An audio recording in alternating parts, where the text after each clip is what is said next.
Hi everyone, my name is Connor Walsh, and for my capstone research project, I focused on the declining popularity of Major League Baseball, the root causes of this decline, and what MLB can do to reverse this trend. It is no secret that fan interest in MLB's on-field product is at an all-time low. Only 9% of sports fans consider baseball to be their favorite sport, compared to 37% for football and 11% for basketball. This lack of interest is now being reflected in declining attendance league-wide. As of this past June, total attendance had dropped another 5% from pre-pandemic levels in 2019. Excluding the 2020 and 2021 seasons due to COVID restrictions, this marks the 8th consecutive season of decline. A root cause of this has been MLB's inability to generate popularity amongst the younger generations, specifically the 18 to 34 age group. The average age of an MLB fan is 57, with only 29% of these fans falling between the ages of 18 and 34, meaning that the league is failing to effectively engage an entire generation of potential fans. While there are a couple of potential causes for MLB's decline in popularity, their biggest problem is how they market themselves, specifically on social media. Considering that over 80% of the target market is on social media, it is troubling to see how much smaller MLB's follower base is compared to the NFL and NBA. Between their official league accounts on Twitter, Instagram, Facebook, and YouTube, MLB only has 30.3 million total followers. The NFL more than doubles that number with 82 million, and the NBA has 6 times that at a whopping 167.2 million. A big factor in this disparity has been the limited reach of MLB content on social media platforms due to strict policies that prevent people from simply posting highlights on their account. MLB Advanced Media, the media branch of baseball, has gated league content behind subscription-only accessibility, making it more difficult for fans to share highlights in real time than it does with the NFL and NBA. Finally, MLB's overall flawed approach to content creation on their league accounts has greatly contributed to a lack of social media engagement, as they mostly work to promote the sport itself rather than trying to foster an emotional connection between fans and the players. With that said, my hypothesis going into this research was that MLB's current social media approach does not generate enough value because of a lack of engagement from the 18 to 34 age group. Social media value puts a quantitative dollar amount on the engagement that MLB has achieved through their posts on each platform. Considering that over 80% of this age group uses social media, they have a bigger impact on this monetary value compared to other demographics. On the following slides, you will see a breakdown of social media metrics at the player, team, and league level that illustrate where baseball currently stands in terms of popularity, as well as what is already being done by each of these groups to flip the script and drive more engagement for the sport as a whole. Beyond the league's small follower base, another alarming trend is the lack of popularity of the players on their social media accounts. Focusing on Instagram, Mike Trout, who is widely regarded as the greatest player of this generation, only has 1.9 million followers on his page. After him are Bryce Harper at 1.7 million, Javi Baez at 1.5, and Aaron Judge and Shohei Ohtani with 1.4 million followers apiece. These follower numbers quite simply do not come close to the social media popularity of athletes from other leagues. In the NBA, you have LeBron James with 130 million Instagram followers and Steph Curry with 45.3 million. And then in the NFL, you have Odell Beckham Jr. with 16.3 million and Tom Brady following up at 12.5 million. This all connects back to MLB's failure to highlight its star players. However, the players themselves are beginning to take the power of their social media presence into their own hands. Back in February, MLB Players Inc., the business arm of the MLB Players Association, agreed to partner with Influential, which is an influencer marketing company.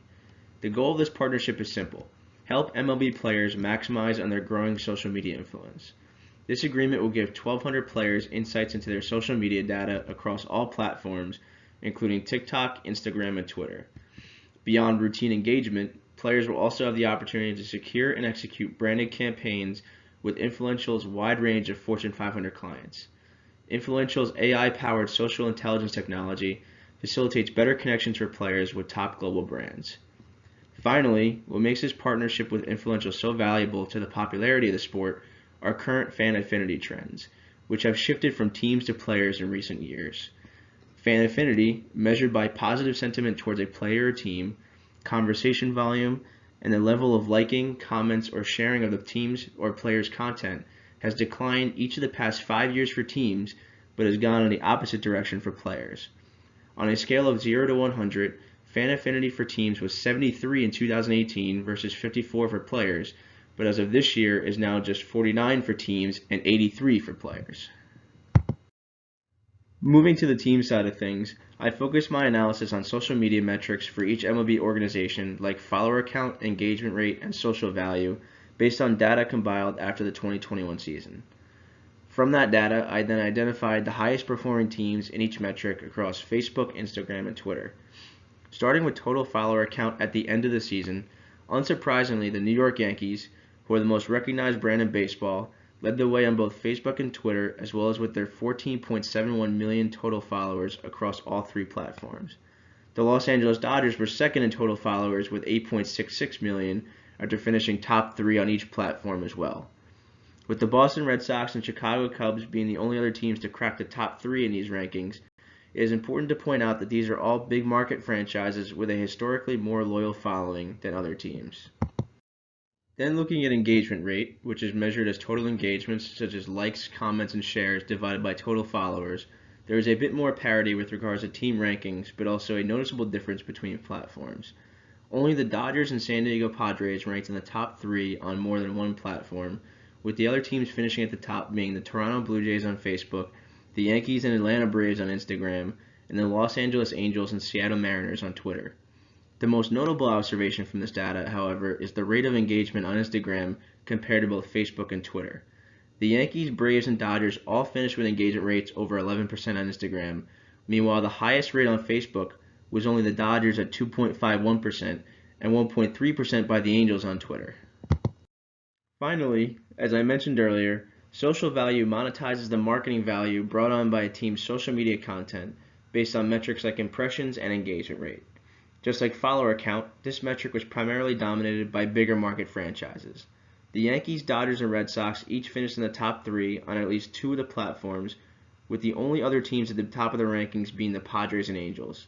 The Dodgers generated the most value at $49.5 million between all three platforms, while the Yankees were the only team to generate the most value on multiple platforms, with more than $17 million on both Facebook and Twitter. In terms of team initiatives being implemented to try and drive social media activity, one example is the Yankees' partnership with TikTok. The two parties signed a 3-year sponsorship agreement back in 2020, with TikTok agreeing to pay the Yankees $10 million in exchange for promotional spots on the YES Network, along with signage at Yankee Stadium. The Yankees will then in return get team-branded content on TikTok with a chance to both grow their audience on the site, which stood at 100,000 people at the time, and boost online chatter about the team. For the final stage of my analysis, I wanted to compare Major League Baseball to the NFL, since the NFL has the highest level of fan interest amongst our target market. For context, this table combines the social media activity for each individual team in both leagues, with the MLB data covering a 7-month timeline from their 2021 regular season, and the NFL data covering an 8-week timeline from the first half of their 2021 season. With that in mind, one thing that surprised me here is that MLB outperformed the NFL on Twitter with both a higher engagement rate and social value per post, which is impressive considering that NFL teams had almost 29,000 posts in 2 months compared to 50,000 posts for MLB teams in 7. However, what was really staggering from this table is how the NFL did laps around MLB on Instagram. Despite having a lower engagement rate, the social value they generated in just 2 months more than doubled what MLB accomplished in 7. In simple terms, each NFL team's posts on Instagram was $24,000 more valuable than a post from an MLB team. Despite these differences, one positive step the league has taken is with the launch of their MLB Creator Class during the 2021 season. This annual program is designed to help discover and support new baseball-related talent on TikTok and other social media platforms. The application process for creators is also very interactive, with those interested each year simply using the program hashtag in one of their posts to be considered. 11 creators were chosen for the 2021 season, followed by 9 this season. These selected ambassadors work with MLB to create content that highlights players on and off the field through music, fashion, and art. They are also given the opportunity to attend MLB games and events to bring fans on TikTok closer to the action with content on both their own pages and MLB's social media accounts. Another positive step for MLB is their partnership with Greenfly, a digital media distribution and content creation platform. Since 2019, Greenfly has helped power MLB's Player Social and Live Content Correspondent programs. The Player Social program gives MLB players access to videos, photos, and game highlights that can be shared on their social media pages, while the Live Content Correspondent program has helped MLB gather in-stadium photos and videos from the stands for its 30 teams to deliver to their social feeds. Through this partnership, participating players have seen a 52% increase in engagement with their content. Before drawing any other conclusions, it is important to acknowledge that MLB has in fact taken important steps to boost their social media profile in recent years. With the initiatives being undertaken by the league and the players, they are both now realizing how important a prominent social media presence is to the future of the sport. However, it is clear that MLB's content still has a limited reach.